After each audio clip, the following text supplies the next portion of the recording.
नमस्कार भक्तांनो, आज आपण पाहणार आहोत तुकाराम बीजेच्या दिवशी देहू नगरीत घडणाऱ्या त्या अद्भुत चमत्काराबद्दल, ज्याबद्दल वारकरी आजही श्रद्धेने बोलतात. नांदुरकीचं झाड खरंच हलतं का?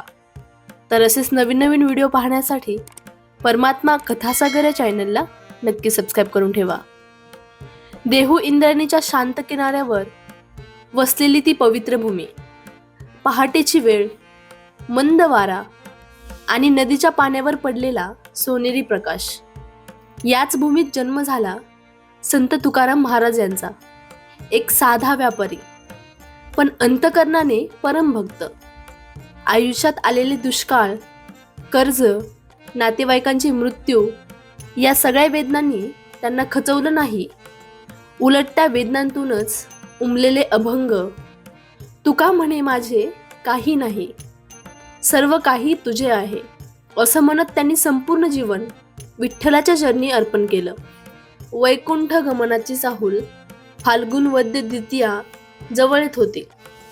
त्या काही दिवसात महाराजांच्या वाणीमध्ये एक विलक्षण शांतता दिसू लागली. ते वारंवार म्हणत, आता माझे काही काम नाही, पंढरीनाथा घेऊन जा मला. लोकांना वाटे हा भक्तिभाव आहे, पण काही जवळचे वारकरी म्हणत, संतांना आपल्या जाण्याची वेळ कळते. त्या दिवशी देहूत मोठं कीर्तन आयोजित केलं गेलं.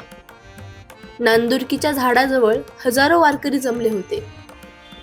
टाळ्यांचा नाद, मृदुंगाचा ठेका आणि ज्ञानोबा तुकारामाचा अखंड गजर. वातावरण भक्तिरसाने भारलेलं होतं. अंतिम कीर्तन महाराज उभे होते, डोळे मिटलेले, शांत आकाशाकडे उंचावलेले. ते अभंग म्हणत होते. आता विश्वात्मका देवे येणे वागवे. त्यांच्या आवाजात करुणा होती, भीती नव्हती, फक्त समाधान होतं. जणू एखादा प्रवासी घरी परतण्याची वाट पाहतो तसं काहीसं. लोकांच्या डोळ्यात अश्रू होते. काहींना जाणवत होतं आज काहीतरी विलक्षण घडणार आहे. तो दिव्य क्षण अचानक वातावरणात गूढ शांतता पसरली. पक्ष्यांचा आवाज थांबला, वारा शांत झाला. काहींना आकाशात तेजस्वी प्रकाश दिसला. काहींनी गरुडाची छाया पाहिल्याचं सांगितलं. वारकऱ्यांच्या श्रद्धेनुसार त्या क्षणी विठ्ठल स्वतः गरुडावर येऊन महाराजांना वैकुंठाला घेऊन गेला. आणि नेमक्या त्यावेळी नांदुरकीच्या झाडाच्या फांद्या हलू लागल्या.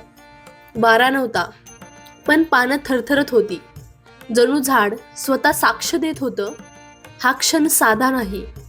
लोक थरारले, काही रडू लागले, काही जमिनीवर लोळण घेऊ लागले, काही हात जोडून आकाशाकडे पाहत राहिले. झाड का हललं? त्या दिवसानंतर ते झाड पवित्र मानलं जाऊ लागलं.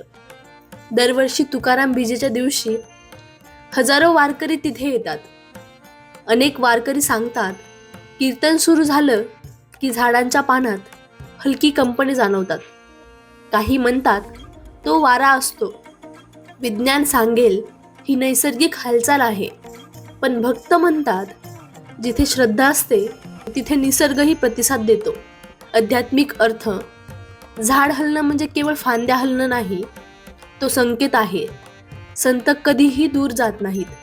तुकाराम महाराजांनी सांगितलं होतं, देहू नाहीसा झाला तरी नाम अमर आहे. कदाचित त्या झाडाची हालचाल हीच त्या नामाची आठवण असेल. खरंच झाड हलतं का? हा प्रश्न डोळ्यांनी पाहण्याचा नाही, हा प्रश्न मनाने अनुभवण्याचा आहे. जेव्हा आपण त्या झाडाखाली उभे राहतो, हात जोडतो आणि ज्ञानोबा तुकाराम म्हणतो, तेव्हा आपल्या मनात जी हलचल होते तोच खरा चमत्कार आहे. काळ पुढे सरकतो, पण संतांची आठवण, त्याचं नाम, त्यांची भक्ती हे कधीच संपत नाही. आजही देहू नगरीत इंद्रायणीच्या काठी त्या नांदुरकीच्या झाडाकडे पाहिलं की मन आपोआप नम्र होतं आणि ओठांवर शब्द येतात, तुका म्हणे धावा विठ्ठला. तर ही कथा तुम्हाला आवडली असेल तर कमेंटमध्ये नक्कीच सांगा. आणि असेच नवीन नवीन व्हिडिओ पाहण्यासाठी परमात्मा कथासागर या चॅनलला नक्की सबस्क्राईब करून ठेवा. धन्यवाद.